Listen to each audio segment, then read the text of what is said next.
Howdy everyone, it's Reese, aka Bearman Prime, here on this January 16th. Welcome back to my Read the Bible in a Year series. Thank you for joining me. Card in the top right hand corner for the rest of the playlist to get caught up. And please hit that subscribe and notification bell so you're not missing a thing.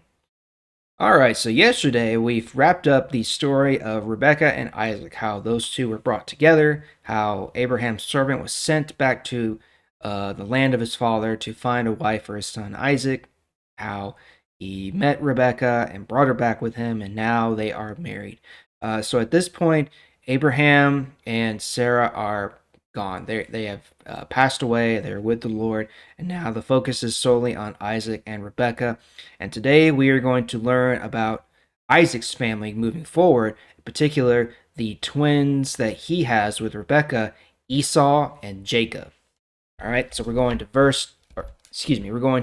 chapter 25, starting in verse 19. This is the story of Isaac. Abraham had a son named Isaac. When Isaac was 40 years old, he married Rebekah. Rebekah was from Padan Aram. She was Bethuel's daughter and the sister of Laban the Aramean. Isaac's wife could not have children, so Isaac prayed to the Lord for her. The Lord heard Isaac's prayer, and he allowed Rebekah to become pregnant. While Rebekah was pregnant, the babies struggled inside with one another. She prayed to the Lord and said, "What is happening to me?" The Lord said to her, "The leaders of two nations are in your body. Two nations will come from you, and they will be divided. One of them will be stronger, and the older will serve the younger." When the right time came, Rebekah gave birth to twins. The first baby was red. His skin was like a hairy robe, so he was named Esau.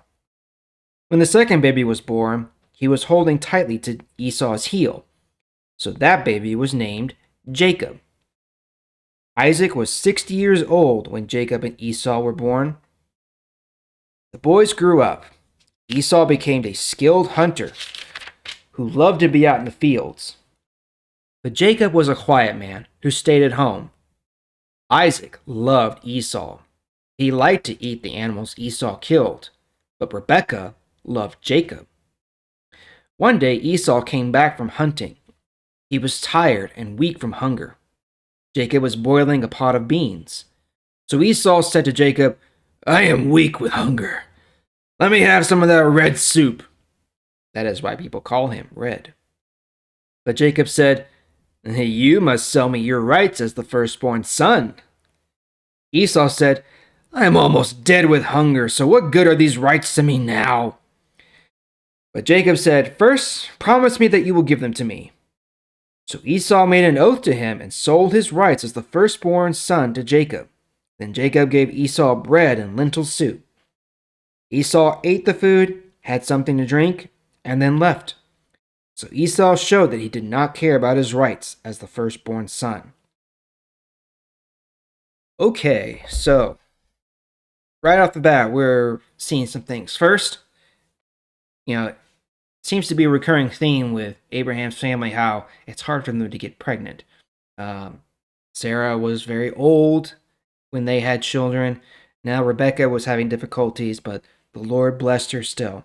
She was blessed with twins, and it was prophesied from the Lord that they would both be the progenitors of great nations, and the younger would rule over the older, or rather, the older would serve the younger. So, first baby was born, Esau. He came first, the older, and then Jacob came after, the second, the younger. So, it was pre-told that Esau and his nation would serve Jacob's nation, right? And then we see a little bit of their personalities and how they are. So Jacob was just kind of this, he was more of a reserved person, but he was also, as you can see, a trickster. And we'll see that a couple more times later on.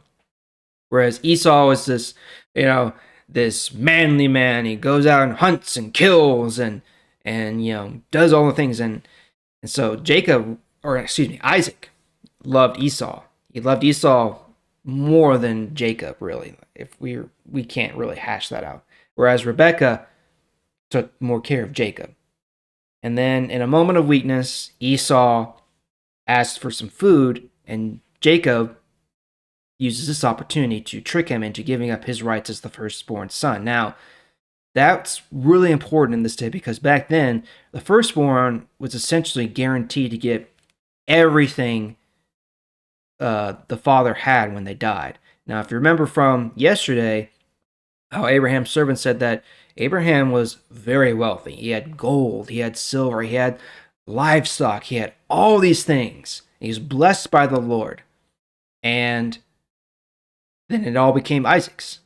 And then finally, it was supposed to be Esau's, but Jacob tricked him into giving it up for a bowl of soup and some bread for nothing. And so Jacob would receive everything that belonged to him eventually.